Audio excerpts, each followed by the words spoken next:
अस्सलाम वालेकुम नाजरीन, सेहतमंद रमज़ान के नए एपिसोड में आप लोगों का बहुत बहुत खुश आमदेद। और मैं हूं डॉक्टर सलमान फिरोज।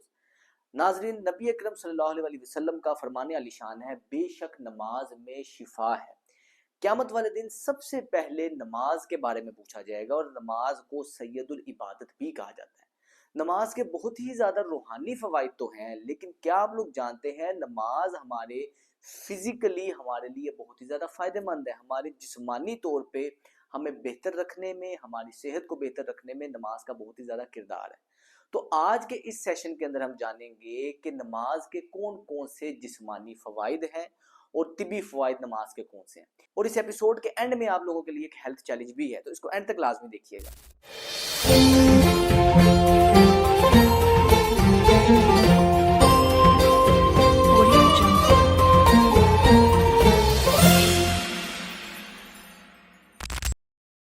हदीस शरीफ में है, बेशक नमाज में शिफा है।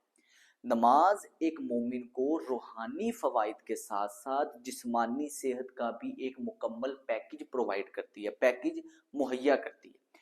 आज की इस वीडियो में मैं आपको बताऊंगा कि किस तरह से नमाज आपको रूहानी फ़ायदों के साथ साथ जिस्मानी फ़ायदे देती है। सबसे पहले तो ये समझें कि ये नमाज एक बेहतरीन वर्जिश है।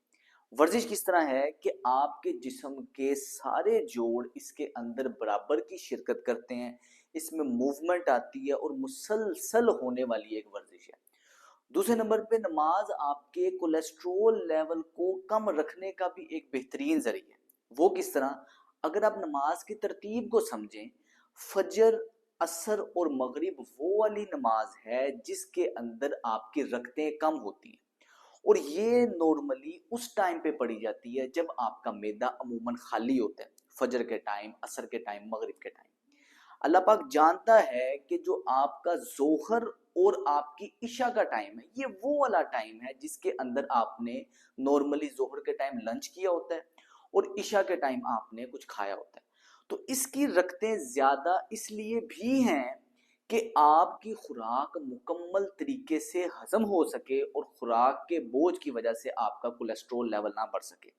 अब अगर आप रमज़ान की बात करें, रमज़ान के अंदर ख़ास तौर पे चूँकि हमारी खुराक की तरतीब इशा के बाद भी हम थोड़ा बहुत खाते हैं, इशा से पहले खाते हैं, यानी कि मगरिब के बाद आपकी खुराक थोड़ी सी बढ़ जाती है। इसलिए रमज़ान में ख़ुसूसन तरावी का एहतमाम होता है कि आपने 17 रकत इशा की नमाज पढ़ी, उसके बाद आपने 20 रकत तरावी पढ़ी। और ये इसलिए भी है कि आप अगर मुसलसल इस पोजीशन में नमाज अदा करेंगे, इस रकतों की ये तरतीब रहेगी, तो आपका कोलेस्ट्रोल लेवल भी नहीं बढ़ पाएगा, क्योंकि आपके जोड़, आपका जिस्म एक मुकम्मल हरकत की पोजीशन में। अब अगर आप नमाज के फिजिकल बेनिफिट्स को समझें, तो सबसे पहले तो तकबीर तहरीमा में आप जब बिल्कुल ऐसे सीधे खड़े होते हैं, दोनों पाँव आपके फासले में हैं, आपने जिस तरह हाथ उठाए हैं तो ये आपकी कोहनी बाकायदा तौर पे मूवमेंट में आ रही है, आपकी उंगलियों के दरमियान में फासला है, आपके बाजू के अंदर मूवमेंट आ रही है, तो ये मूवमेंट है बाकायदा। इसके बाद आपने जैसे आप क्याम के लिए खड़े हैं। अब मुनाफिकों की एक निशानी में से निशानी ये भी है जो कि सूरह निसा में बताई गई है, और जब वो नमाज के लिए खड़े होते हैं तो ढीले ढाले खड़े होते हैं। तो इसमें आपने कोशिश रखनी है कि आपका पोस्चर बराबर रहे, दोनों पाँव पे बराबर वजन रहना चाहिए और आपके कंधे सीधे, पोस्चर सीधा रहेगा। अगर तो आपका पोस्चर सीधा रहेगा तो आपके सारे मसल इरेक्ट पोजीशन में रहेंगे। ये एक वर्जिश की सूरत बन जाती है जो कि रूहानी फायदे के साथ साथ जिस्मानी फायदे भी देती है। लेकिन आप मस्जिद में देखते होंगे, कभी गौर करते होंगे कि क़याम की हालत में खड़े होते हैं, एक टांग पे वजन ज्यादा, दूसरी टांग पे वजन कम, पाँव ऐसे हिला रहे हैं, कभी इस पे वजन शिफ्ट कर रहे हैं। यानी कि नमाज की हालत में आपको चाहिए ये कि आप पूरे डेडिकेशन के साथ अपना टाइम एक पूरा डेडिकेट करें, पूरे तरीके के साथ खड़े होना चाहिए। आपको पता होना चाहिए आप किसके सामने खड़े हैं, किस तरह खड़े हैं। आपको पूरा अपने पोस्चर को बेहतर बना के खड़ा रहना चाहिए। एक तो ये गलती लोग करते हैं। दूसरे नंबर पे आप देखें कि इससे खारिश चल रही है, ये मुंह पे खारिश चल रही है, जेब में हाथ जा रहा है, ऐनक उतार के साइड पे रख रहे हैं, यानी कि आपका फोकस, कंसंट्रेशन नमाज में नहीं है। अगर आपका कंसंट्रेशन नहीं है तो आपको उसके फिजिकल बेनिफिट्स भी नहीं मिलेंगे। इसलिए आपने कोशिश रखनी है दोनों कंधे सीधे, बिल्कुल पोस्चर आपका सीधा इरेक्ट पोजीशन में रह के आपने ये क़याम की पोजीशन में खड़े होना है। तो इससे आपकी सारी स्पाइन का पोस्चर बेहतर रहता है, बैलेंस बेहतर रहता है। अब अगर हम बात करें रुकू की, रुकू की पोजीशन में जो प्रॉपर तरीका कार है रुकू का, उसमें ये है कि आपने अपने जैसे हिप को ऐसे फ्लेक्स करते हैं, बेंड करते हैं, कमर आपकी बिल्कुल सीधी होती है, तो आपकी पिंडली से लेकर आपके पूरी स्पाइन तक मसल्स में खिंचाव आता है, पूरी आपकी स्पाइन की अलाइनमेंट बेहतर रहती है, कोनी ऐसे बिल्कुल सीधी। इस पोजीशन में आपका रुकू आपकी पूरी रीढ़ की हड्डी को बैलेंस करता है। अब अगर आप मुझे साइड पोज से देखें कि नमाज के अंदर रुकू अगर लोग इस तरह करेंगे कि बिल्कुल हाथ बस घुटनों तक पहुंचाना, ये गलत पोस्चर है, कमर पे लोड आ रहा है, ये आपका एक ढीले ढाले पोस्चर से आप नमाज पढ़ रहे हैं, इससे आपको कोई फिजिकल बेनिफिट नहीं होगा। प्रॉपर होना चाहिए, ये वाला जो जोड़ है ये फ्लेक्शन में जाएगा, हिप को पीछे निकालना है, फिर आपने इस तरह नमाज पढ़नी है ताकि आपकी रीढ़ की हड्डी में पूरा खिंचाव आए। तो रुकू एक बड़ा ही बेहतरीन आपकी स्ट्रेच है जिसमें आपकी सारी रीढ़ की हड्डी की अलाइनमेंट बेहतर होती है। इसके बाद अगर आप सजदे की बात करें तो सजदे में सबसे पहले आप इस तरह बेंड करते हैं, जो कि आपके घुटने पूरे बेंड पोजीशन में आते हैं, फ्लेक्शन पोजीशन में आते हैं। हाथ रखने के बाद जैसे ही आप इस पोजीशन में आते हैं, सजदा करते हैं, तो हो क्या रहा है कि सारे खून की गर्दिश आपके सर की तरफ आती है, साथ ही साथ आपकी कमर का पोस्चर बड़ा बेहतरीन रहता है। ये एक बड़ी बेहतरीन गर्दन की वर्जिश है सजदा। साथ इससे आपका गर्दन का खम बेहतर रहता है, क्योंकि सारे दिन के अंदर कोई ऐसी एक्टिविटी नहीं है जिसमें आपको इस तरह देखना पड़ता है, लेकिन सजदे की पोजीशन में आपका चेहरा इस पोजीशन में होता है, थोड़ा सा ऊपर की तरफ होता है, माथा नाक आपका जमीन के साथ मस है। अब इसमें सारे खून की गर्दिश आपके सर में जाती है, आपकी मेमोरी के लिए बेहतर है, आपके दिमाग को ब्लड फ्लो के लिए बेहतर है, आपके दिमाग की ऑक्सीजन सप्लाई बेहतर होती है, आपके आंखों में खून की रवानगी बेहतर होती है, आंखों की सेहत इससे बेहतर रहती है, आपका फोकस बेहतर रहता है अगर आप प्रॉपर तरीके से सजदा करते हैं, तो बड़ी ही बेहतरीन वर्जिश है।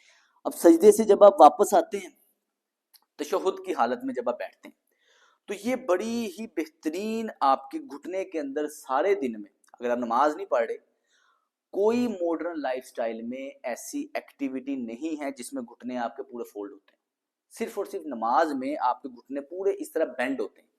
तो ये बड़ा ही बेहतरीन बेंड है, इसमें आपको क्वाड्स के सामने जो थाई के मसल है उसमें स्ट्रेच आ रहा है, आपके एंकल की एक्सरसाइज हो रही है, और साथ ही साथ जब आप इस पोजीशन में बैठते हैं, आपके कमर का जो कुदरती खम अल्लाह पाक ने रखा हुआ है वो खम इस पोजीशन में रह के करते हैं, आपके कंधे बिल्कुल सीधे हैं। इससे हो ये रहा है कि आपकी रीढ़ की हड्डी का बैलेंस बेहतर हो रहा है। जब रीढ़ की हड्डी प्रॉपर आप बैलेंस के साथ पढ़ते हैं तो सारे मसल्स में न्यूरोलॉजिकल कनेक्शन बेहतर होता है, यानी कि ब्रेन का कनेक्शन मसल्स के साथ बेहतर होता है।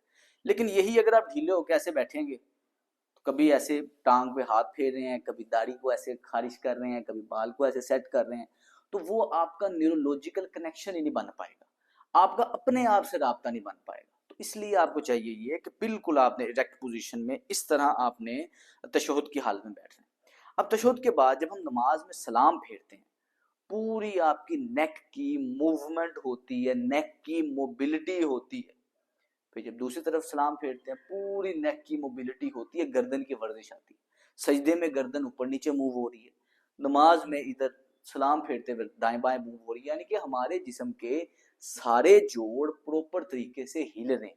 हमारे जिस्म को हमसे ज्यादा हमारा रब जानता है, अल्लाह पाक जानता है, हमारे जिस्म की जरूरत हमसे ज्यादा अल्लाह पाक जानता है।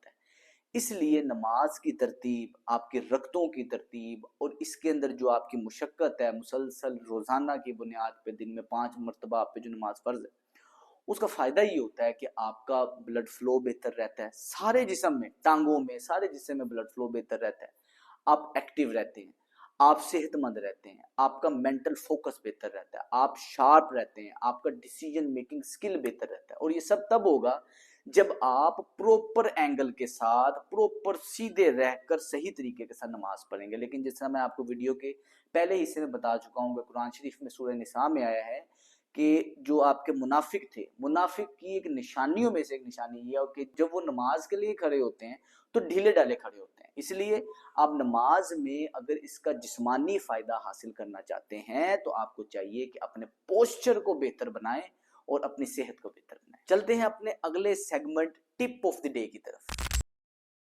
रमजान में अक्सर जब भी दोपहर का टाइम होता है, असर के पास आप लोग अपनी एनर्जी लेवल को डाउन फील करते हैं, आपको नींद आती है, काम करने का दिल नहीं करता, सुस्ती महसूस करते हैं। इसको बेहतर रखने के लिए जो सबसे बेहतरीन टिप है वो ये है कि आपने दिन में एक दफा, जब भी आप सुबह उठें ऑफिस में जाने के लिए या वैसे सुबह अपने दिन को स्टार्ट करने के लिए उठें, तो आपने 5 मिनट के लिए डीप ब्रीदिंग करनी है। डीप ब्रीदिंग किस तरह करनी है? नाक से गहरा सांस लेना है और पूरे फेफड़े फुलाने हैं, और नाक से सांस बाहर निकाल देना इस तरह।